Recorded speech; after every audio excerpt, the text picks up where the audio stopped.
nós estamos em uma grande guerra, irmãos, e nós não podemos parar, né?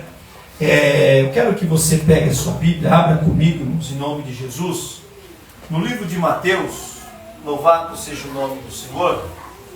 Nós vamos dar continuidade, irmãos, naquilo que Deus colocou em nosso coração, que é restaurando a nossa mente para ser um altar de Deus, né? Nós temos aprendido que a importância de nós termos uma mente curada e uma mente restaurada pela presença de Deus. Então abra sua Bíblia comigo no livro de Mateus, capítulo 13, irmãos, versículo 1. Aleluia. Livro de Mateus, capítulo 13, do verso 1. Mateus, capítulo 13, versículo 1. A igreja achou, amém? Amém.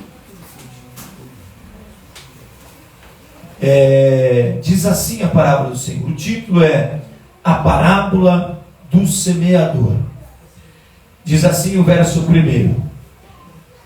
Tendo Jesus saído de casa naquele dia, estava sentado junto ao mar, e ajuntou-se muita gente ao pé dele, de sorte que, entrando no barco, se assentou, e toda a multidão estava em pé na praia. E falou-lhe de muitas coisas por parábolas, dizendo: Eis que o semeador saiu a semear, e, quando semeava, uma parte da semente caiu ao pé do caminho, e vieram as aves e comeram-na. E outra parte caiu em pedregais, onde não havia terra bastante, e logo nasceu, porque não tinha terra funda. Mas, vindo o sol, queimou-se e secou-se, porque não tinha raiz. E outra caiu entre os espinhos, e os espinhos cresceram e sufocaram-na.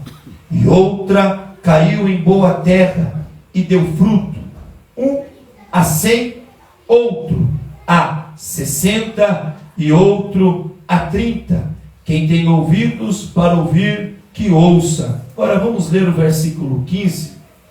Porque o coração deste povo está endurecido, e ouviu de mau grado com seus ouvidos, e fechou os olhos, para que não veja com os olhos, e ouça com os ouvidos, e compreendam com o coração, e se converta, e eu os cure. Feche seus olhos em nome de Jesus.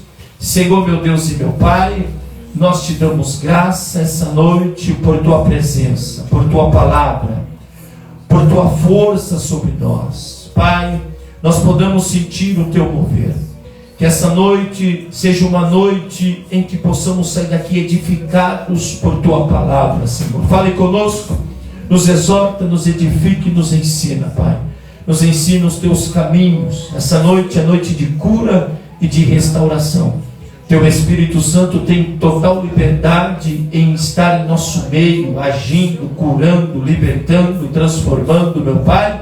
É o que pedimos essa noite, no nome do teu Filho amado, Jesus Cristo.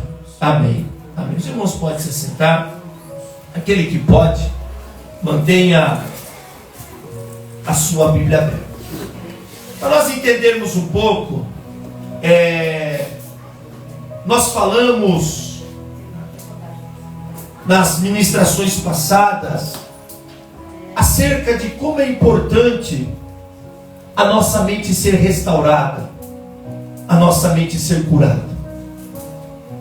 E na última mensagem nós falamos acerca do perdão, o quanto é importante nós liberarmos o perdão, o quanto é importante a gente perdoar. E nós entendemos também que quando nós não conseguimos liberar o perdão, Deus também ele não nos perdoa. Por mais que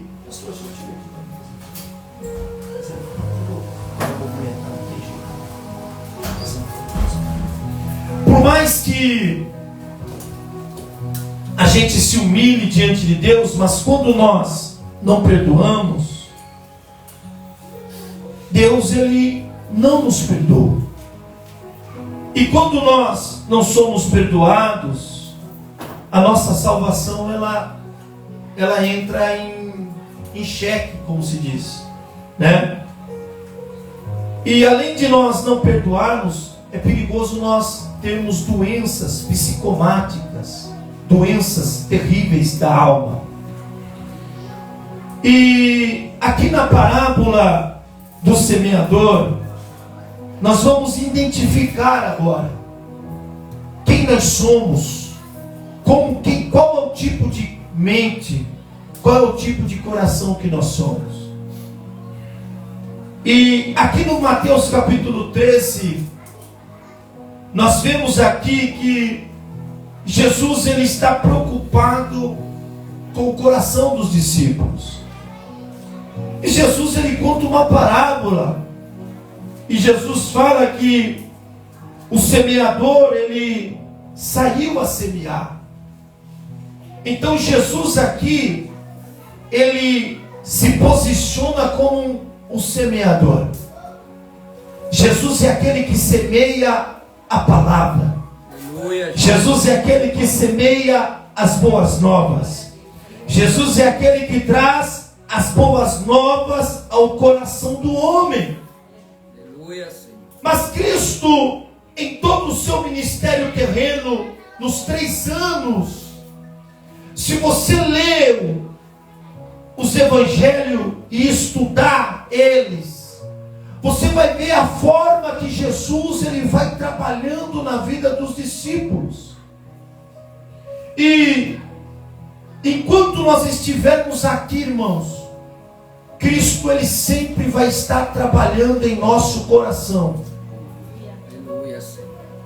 Cada ação de Jesus, cada parábola contada, cada gesto demonstrado, Jesus, ele queria impactar a mente dos discípulos. Por quê?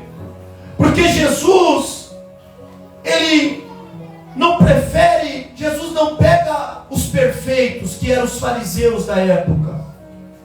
Jesus, ele prefere trabalhar com a pedra bruta.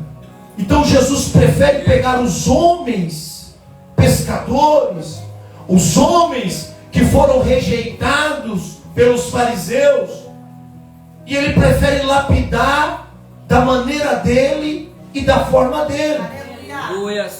Então, aqui Jesus, nessa parábola, nesses 4 tipos de solo, são 4 tipos de personalidades. Existem pessoas que têm as 4 personalidades dentro dela. Uma hora a pessoa está bem, outra hora a pessoa está mais ou menos, outra hora a pessoa está produzindo para o reino dos céus.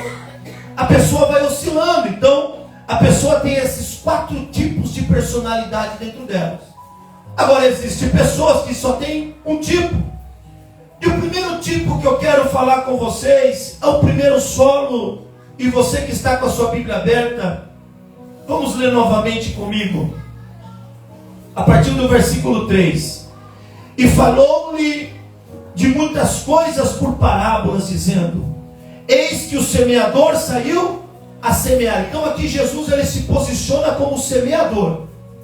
Jesus está posicionado como semeador. Jesus está dizendo, ó, eu sou o semeador e saí para semear. Semear o quê? As boas novas, a palavra do Senhor. E quando semeava, uma parte da semente caiu ao pé do caminho, e vieram as aves e comeram-na. Então aqui é a primeira personalidade aqui. E para mim terminar essa pequena introdução, para nós entrarmos no versículo 4, no Antigo Testamento, irmãos, Jesus, ele dá as leis para Moisés, o decálogo. Só que as leis, elas vieram como um espelho, pastor Val, para mostrar aonde o homem estava errando.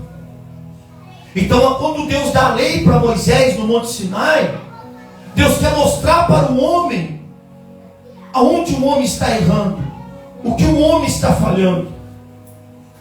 Só que a lei, na aliança mosaica, ela não tinha poder para mudar o homem por dentro. Ela tinha poder para mudar o homem por fora. Se você pegar os fariseus, eles, e é por isso que Jesus fala que eles eram sepulcros caiados, porque eles eram bonitos por fora, mas a lei não conseguia mudar o homem por dentro. E Deus, observando isso, Deus, no livro do profeta Ezequiel, capítulo 36, 26, abra sua Bíblia comigo, livro do profeta Ezequiel, para nós entendermos um pouco do versículo 26, vai dizer assim, ó: e vos darei um coração novo, e porei dentro de vós um espírito novo, e tirarei o coração de pedra da vossa carne, e vos darei um coração de carne. Versículo 27, e porei dentro de vós o meu espírito, e fareis que andeis nos meus estatutos, e guardareis os meus juízos, e os observareis. Então olha para você ver, Deus usa o profeta Ezequiel dizendo assim: ó Ezequiel, o meu povo está seguindo as regras, mas só da boca para fora. O meu povo se veste como eu mandei se vestir, da boca para fora. Mas fala para o meu povo, Ezequiel, que vai chegar um tempo que eu vou tirar o coração de pedra e vou derramar o meu espírito dentro do coração. Aí sim, Ezequiel, quando eu derramar o meu espírito sobre toda a carne, e aí eu consigo entender no livro do profeta Joel, capítulo 2, o porquê do derramar do Espírito Santo em toda a carne. Por quê? Porque Deus queria que o homem cumprisse a sua palavra, não apenas recitasse as leis, não apenas vestisse como as leis, mas que realmente dentro dele eles guardavam a lei e guardavam a palavra do Senhor. Aleluia. Porque se nós não tomarmos cuidado, nós viramos igual aos fariseus. Falamos, mas não fazemos. Falamos, mas não guardamos. Se tornamos hipócritas dentro da casa do Senhor. Então Jesus, Deus, no livro do profeta Ezequiel, ele vai falar: Ezequiel, olha, eu vou ter que mudar o homem por dentro. Por fora parece que está bonito, mas por dentro está me incomodando, porque por dentro está como um sepulcro caiado, por dentro está morto, não consegue guardar, não consegue viver aquilo que está falando, não consegue viver aquilo que está pregando, só maquina o mal, só maquina a prostituição, só maquina a impureza. E nós vimos algumas mensagens lá atrás, que Jesus olha para a mulher samaritana e vai falar: o Pai procura os adoradores que adoram em espírito e em verdade. Então nós entendemos que a verdadeira adoração não é a adoração que vem de fora, mas é a verdadeira adoração que vem por dentro, carregada de arrependimento, carregada de sinceridade diante do Senhor Jesus. Então, naquela época os sacerdotes se vestiam bem, naquela época o povo se vestiam bem, tanto que no livro de Reis, na época do profeta Jeremias, Diácono Lucas, o povo ia na casa do Senhor, sacrificava a Deus, o povo ia lá, cumpria as exigências, cumpria a lei. Só que quando chegava na casa, adorava ídolos, adorava demônios. Por isso Deus permitiu a destruição, quando Babilônia entra e destrói a cidade de Jerusalém. Então, essa é a promessa. E quando Jesus ele se manifesta no seu ministério terreno, Jesus ele quer fazer isso. Jesus não está preocupado tanto que Pedro ele anda com a espada, mas Jesus não está preocupado em tirar a espada de Pedro. Jesus não está preocupado com regras. Jesus não está preocupado com dogmas humanos, com exigências humanas. Jesus está preocupado em produzir algo dentro, porque quando Jesus produz algo dentro é duradouro. Então é por isso que se você que entrou por essa porta nunca teve um encontro com Jesus, nunca teve uma experiência com Jesus, é melhor você correr e pedir essa experiência, porque é algo que vai produzir dentro do teu coração. Glória a Deus. Então Jesus não está preocupado, tanto que se você pegar nos evangelhos, Jesus é questionado por várias vezes, pastor Val. Os seus discípulos não lavam a mão para comer, os seus discípulos não jejuam, os seus discípulos não fazem isso, os seus discípulos não guardam o sábado. Jesus não estava preocupado com as exigências humanas, Jesus estava preocupado em curar, em restaurar os homens por dentro. Então Jesus estava preparando os discípulos para Atos capítulo 2, quando é derramado o Espírito Santo sobre a vida deles. Então quando Jesus ele quer nos curar, Jesus está preparando nós para derramar dele, o poder dele sobre a nossa vida. Então não adianta, irmão, me desculpa a minha sinceridade, mas não adianta nós levantarmos a mão e falar: Deus, derrama poder, se tiver sujo, se tiver enfermo, se tiver com o coração totalmente enfermo, Deus não vai derramar. Não adianta, irmão. É um evangelho de hipocrisia, é um evangelho hipócrita. Quer ver? Quando aqueles dois homens entram no templo, o fariseu estava lá: eu faço, eu jejuo, eu fiz, comigo é diferente, comigo acontece. Aí estava lá o publicano: Senhor, tem misericórdia de mim, tem misericórdia. Jesus olha e fala: quem foi justificado? Os discípulos, o fariseu. Quem foi justificado foi o publicano, porque ele está falando quem ele é de verdade. O fariseu está se escondendo atrás de uma máscara. Se nós não tomarmos cuidado, escondemos atrás de uma máscara, e é aí que está o perigo. Então por isso que nesses 4 solos agora nós vamos identificar quem nós somos. Nós vamos identificar onde nós estamos aqui. Então é uma mensagem de cura. Eu não quero que você saia daqui, irmãos, triste, cabisbaixo. É uma mensagem de cura, que a gente precisa melhorar, para a gente receber o poder de Deus, para que Deus venha fazer coisas grandes em nosso caminho. Então vamos lá. Primeiro solo, o solo que representa um caminho. Ele descreveu o primeiro tipo de solo como uma terra à beira do caminho. Então Jesus ele descreveu, sabe aquele trio que todo mundo passa? Sabe aquele caminho que está tudo mato em volta, mas aquele trio que todo mundo passa? Se você observar, a terra é compactada. Então Jesus está comparando essa personalidade, esse coração com esse trio, essa terra compactada.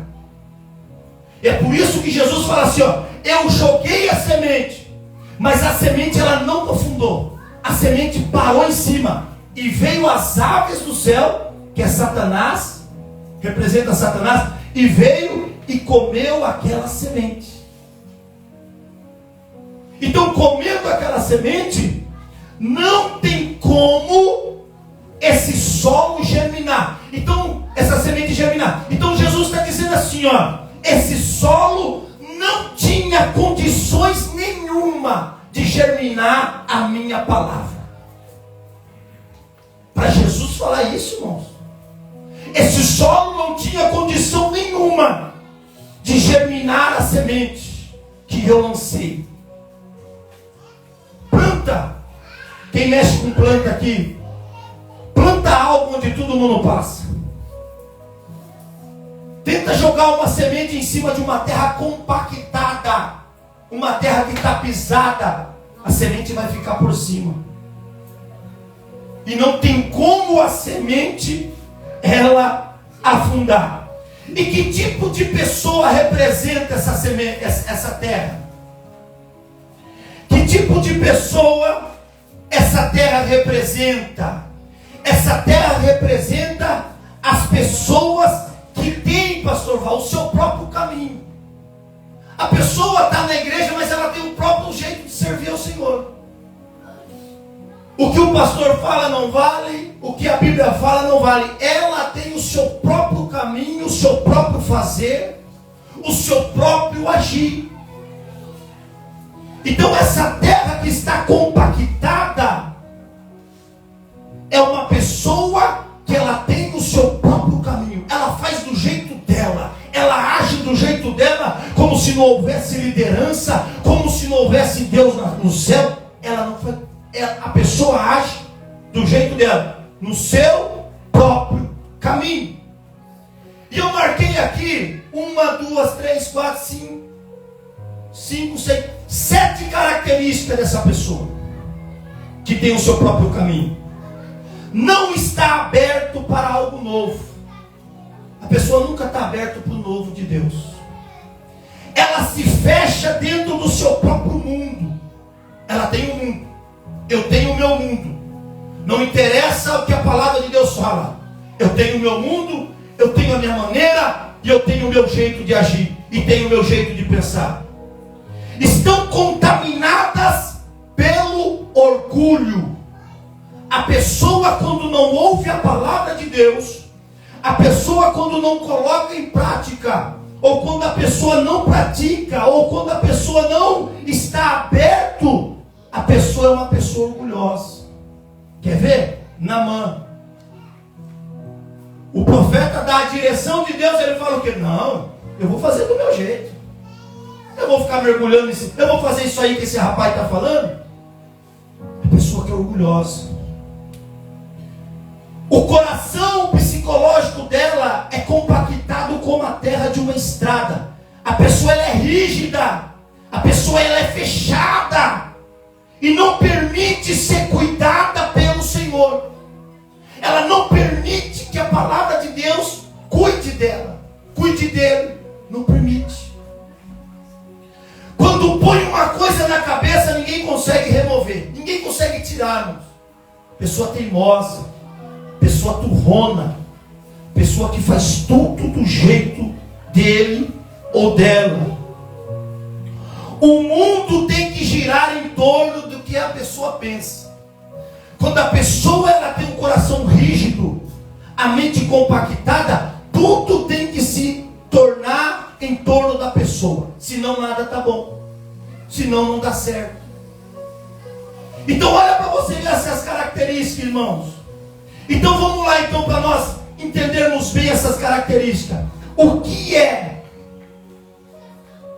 essa terra? A pessoa que tem o seu próprio caminho. Uma terra dura. Uma terra rígida. Uma terra compactada. Então nós entendemos, se lançar uma semente ali, aquela semente ela não vai crescer. Por quê? Porque ela vai ficar exposta. E as aves do céu vão vir e vão pegar e tomar aquela semente. E deixa eu falar algo para você, irmão. É por isso que muitas das vezes nada acontece na nossa vida. É por isso que muitas das vezes as promessas de Deus demoram para frutificar, ou não frutifica, ou não vivemos os sonhos de Deus para a nossa vida. Sabe por quê? Porque somos teimosos, somos turrões, não queremos ser tratados pela palavra de Deus, temos o nosso próprio jeito de servir a Deus, temos a nossa própria maneira de agir, somos orgulhosos na presença de Deus. E quando nós vemos para o culto, Deus lança a palavra, Deus está dizendo assim, ó, Jesus estava dizendo, esse solo não tem condição para crescer a semente.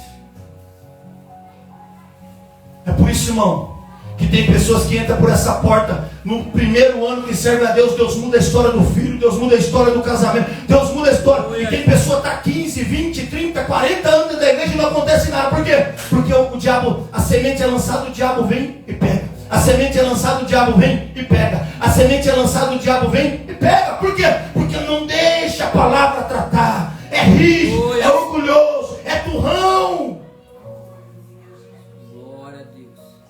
Olha para você ver que coisa, irmãos. Então, vamos lá. O que faz uma pessoa ser dessa forma? Experiências ruins. As dores, as percas, as decepções, as nossas dores que o cercam. Ou seja, a pessoa ela passou tantas vezes decepção, a pessoa passou tanta frustração, A pessoa passou tanta decepção com os outros que a pessoa vai endurecendo o coração dela para o ser humano. Uma vez eu fui conversar com um rapaz que eu estava preocupado com ele, eu trabalhava com ele. Eu falei assim: ô varão, estava preocupado com você, você ficou aí 8 meses afastado por depressão, mas eu não mandei mensagem para você porque eu não queria ser invasivo, né? Eu não queria me intrometer assim, pensar que... Mas eu estava orando para ele. Ele olhou para mim como se eu tivesse culpa. Ele falou assim: ainda bem que você não mandou mensagem, porque eu não queria falar com ninguém. Ele queria transmitir para as pessoas aquilo que ele era. Sabe por que a pessoa é grossa com a outra? Eu vou falar, irmão. Sabe por que a pessoa é... Eu tenho aprendido. Porque a pessoa quer transmitir quem ela é nas outras pessoas. Quer transferir o que ela está sentindo, a culpa para alguém. Tem pessoas que é assim com Deus, irmãos. Pessoa porque ela passou dores, porque ela passou percas, porque passou decepções, porque passou frustrações, a pessoa fecha o coração, endurece o coração e não permite. É como se fosse uma casca. A pessoa vive igual um porco espinho. Se você encostar, a pessoa lança farpa. Porque de tanta decepção. Mas por que, irmãos? Sabe por quê? Porque a pessoa não entendeu, irmão, que as lutas, as percas, as dificuldades não são para nos destruir, não são para acabar conosco, mas é para que a terra venha a ser tratada, é para que a terra venha a ser, irmão, curada. É como se passa um trator numa terra para que fosse plantar uma semente. Aleluia, Senhor. A pessoa acha porque ela foi frustrada na vida, perdeu tudo, acha que o outro tem culpa, acha que Deus tem culpa. Se nós não tomarmos cuidado, irmãos, e eu falar uma coisa para os irmãos, é por isso que nós temos que estar em oração, porque a gente não sabe a luta que nós vamos enfrentar na frente. Meu pai, há 6 meses atrás, 5 meses atrás, meu pai estava aqui. Deus levou. Eu vou brigar com Deus? Eu vou xingar Deus? Eu vou culpar os irmãos porque Deus levou meu pai? Eu vou culpar o pastor Val porque Deus levou meu pai? Eu vou viver com o coração amargurado? Lá atrás eu tive percas, mas eu vou ficar culpando a Deus porque a maioria das minhas percas foi decisão errada que eu tomei lá atrás.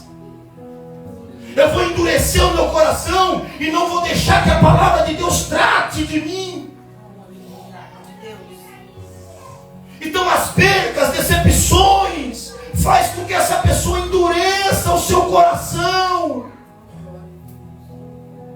E a pessoa que endurece o coração, irmãos, diante das percas, diante das decepções, ela sempre vai repetir os mesmos erros, sempre vai tomar as mesmas decisões erradas, sempre vai fazer a mesma coisa,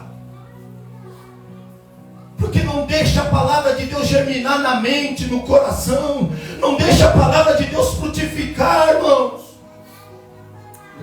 Aí a pessoa vive de erro em erro, cometendo os mesmos erros comportamentais. O pastor Val me conheceu antes de eu ser evangélico, de eu ser cristão. Eu era uma pessoa que não conversava com ninguém. Ele lembra disso aí. Arrumava briga com todo mundo, discutia com todo mundo, porque eu queria transferir o que eu passei no passado. Eu queria transferir a culpa nas pessoas. Eu queria achar um culpado por aquilo que eu tinha vivido, mas o maior culpado era eu. O pastor Val lembra. Teve uma época na padaria que eu só conversava com ele. Parei de conversar com todo mundo na padaria, como se todo mundo fosse ruim. Mas o ruim era eu. Eu que era a pessoa ruim. Era eu que precisava ser tratado. Era eu que precisava ser curado. Era eu que precisava que a palavra de Deus entrasse no meu coração e me moesse por dentro e tratasse a minha mente, para que a promessa de Deus viesse sobre a minha vida. Aleluia, Jesus. Você já pensou, irmão? Nós éramos em 10 padeiros. Os 8 padeiros eram ruins. Só eu era bom. Eu estava certo. Todo mundo era ruim. Coração duro. Era assim ou não era, pastor Val? Só o pastor Val era bom. e eu era bom. O restante era tudo ruim, irmão. Eu parei de conversar com o meu primo que trabalhava. Parei, irmão. Até com o Eduardo eu não estava conversando, porque eu era o patrão. Por quê, irmãos? Porque todo mundo era ruim. Mas quem era ruim? Era eu. Quem tinha o coração duro? Era eu. Então olha para você ver. A pessoa, quando ela permite que o seu coração não seja tratado, nada pode tirar ela do seu caminho. Nem Jesus consegue tirar essa pessoa do caminho dela, pastor Val. Por quê? Porque Jesus respeita o livre-arbítrio. Lembra da passagem, da mensagem que eu preguei domingo aqui do filho pródigo? Ele endureceu o coração e ele saiu. O pai falou, então vai. Você quer ir? Então vai. É por isso que a pessoa vai repetindo os mesmos erros. Aonde vai os mesmos erros? O ambiente que está, os mesmos erros comportamentais, os mesmos erros de fala, a mesma coisa, porque a pessoa precisa ser tratada dentro do seu coração. E sabe o que é mais difícil, irmão? A pessoa que ela é desse jeito, ela magoa até as pessoas que ela ama. Quando eu estava assim, eu magoava minha mãe, eu magoava o meu pai, eu magoava o meu irmão. Até as pessoas que a pessoa fala que ama são infelizes do lado dessa pessoa. Então, se já pensou, eu com o coração amargurado, eu faço a crise infeliz. Eu com o coração amargurado, eu faço os meus filhos infelizes. Eu com o coração amargurado, aonde eu vou, eu faço as pessoas infelizes. Então olha para você ver que coisa, irmãos. A pessoa diz, eu amo minha esposa, eu amo meu filho, eu amo. Mas a pessoa que é amargurada, que tem o coração duro, compactado, que não quer ser tratado, que anda no seu próprio caminho, a pessoa faz as outras pessoas infelizes. Até o cônjuge que fala que ama, faz a pessoa infeliz. Então olha a importância de sermos tratados. Existe uma frase que fala assim, irmãos: a humildade é a força dos sábios e a arrogância é a dos fracos. Nem Jesus consegue tirar essa pessoa do caminho dela. E a pessoa vai entrando em destruição, em destruição. Sabe que é uma pessoa que anda no seu próprio caminho, irmãos? É assim, ó. Vou falar do cristão. Que é a pessoa que está no mundo, infelizmente, né? Mas eu falo, vamos supor que eu sou uma pessoa que eu ando no meu próprio caminho. Vamos supor que eu sou uma pessoa que eu tenho essa personalidade aqui. Sabe que é assim, ó. Eu faço e não estou nem aí com ninguém. Esse dia eu corrigi o rapaz. O rapaz falou assim, ó, eu sou assim mesmo. Bateu, levou. Veio, eu falei, não quero nem saber. Eu falei assim, você não tem domínio próprio. Ele falou, o que é isso? Eu falei, isso é um fruto do Espírito, domínio próprio. Porque você está magoando as pessoas. Você achando que você está na sua razão, você está magoando as pessoas que estão perto de você. Eu falo assim, você está magoando e entristecendo o coração das pessoas. Você está sendo uma ferramenta do diabo para destruir aquela pessoa. A pessoa que anda no seu próprio caminho, irmãos, nada importa. O importa é o que eu penso. É o que eu faço que importa. Porque a pessoa é orgulhosa. Eu sou orgulhoso, eu sou egoísta. Eu só penso no meu bem-estar. O restante, para mim, não importa. Então essa personalidade é uma personalidade perigosa. Que nem Jesus consegue mudar o coração. Agora você entende por que Jesus não pegou os fariseus? Porque eles eram orgulhosos. Eles achavam que eles estavam na crista da onda. Ninguém sabia fazer a obra de Deus. Só eles. Ninguém, era só os fariseus da época. Por isso que eles chamavam Jesus de Beelzebu. Jesus curando e libertando, eles falavam assim, esse aí expulsa demônio porque é demônio. Por isso a perseguição contra Jesus, por isso a perseguição com os discípulos. Então por isso que Jesus não pega os fariseus, porque eram homens orgulhosos, homens que não aceitavam ser corrigido, homens que na presença da população eles eram santos, mas quando estava longe defamava com a sua língua, falava mal, praticava coisas terríveis, mas o seu orgulho não deixava eles se arrependerem. É por isso que Jesus vai atrás dos discípulos, pega a pedra bruta, porque ainda eles eram orgulhosos, mas eles não eram pessoas tão orgulhosas, ao ponto que as raízes do orgulho estavam profundas. O único que era mais à frente era Judas.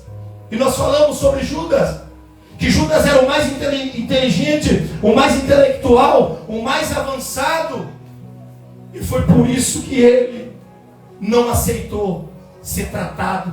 Pedro era sincero com Jesus. Arrancou a espada e cortou a orelha. João tinha a personalidade de uma pessoa psicopata. Porque ele chega para Jesus e fala: estão pregando no teu nome lá, ore que caia fogo do céu. Sermão duro. Um sermão duro. Aí Pedro chega e fala assim: mestre, dura foi essa palavra. Aí Jesus, para testar ele, fala: você quer ir? Ele olha e fala: não, para onde iremos se só o Senhor tem palavras de vida eterna? Então, irmãos, não ande todas.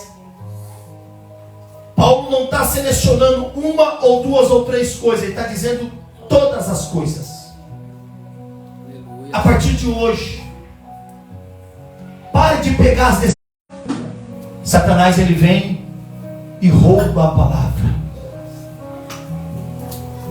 rouba aquilo que Deus prometeu. Então permita, irmãos, começa a usar para ser curado, para ser tratado.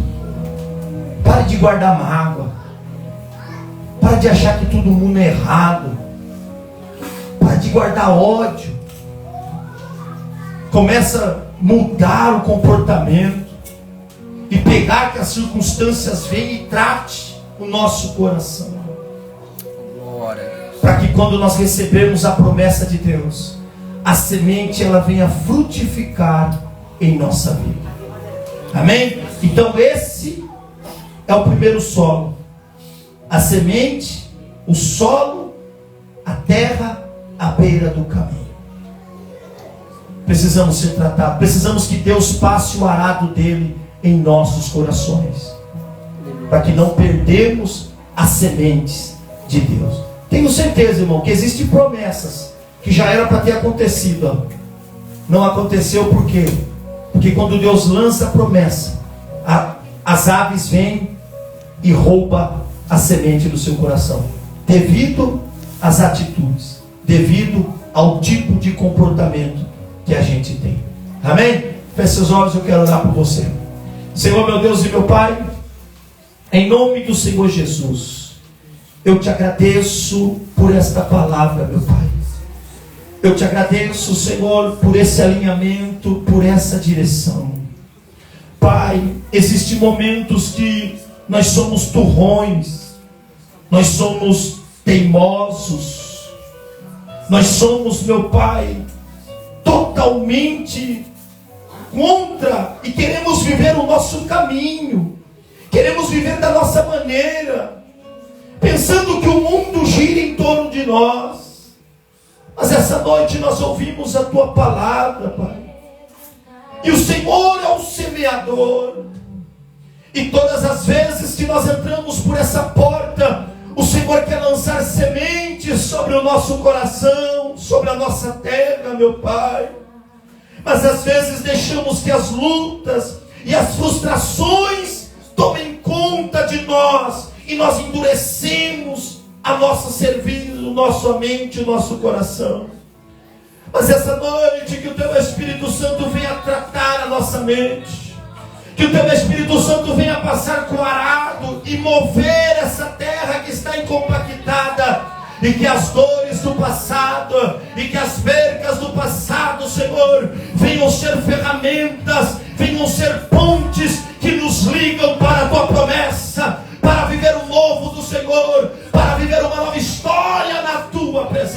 meu Pai. O Senhor tem promessas sobre cada vida aqui. O Senhor tem promessas sobre cada família aqui, meu Pai.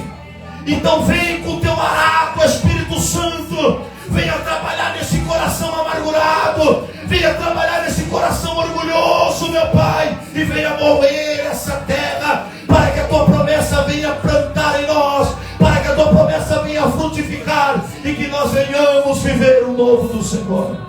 Pai, eu abençoo os teus filhos, em nome de Jesus. Amém. Amém. Que Deus abençoe a sua vida, irmãos, em nome de Jesus.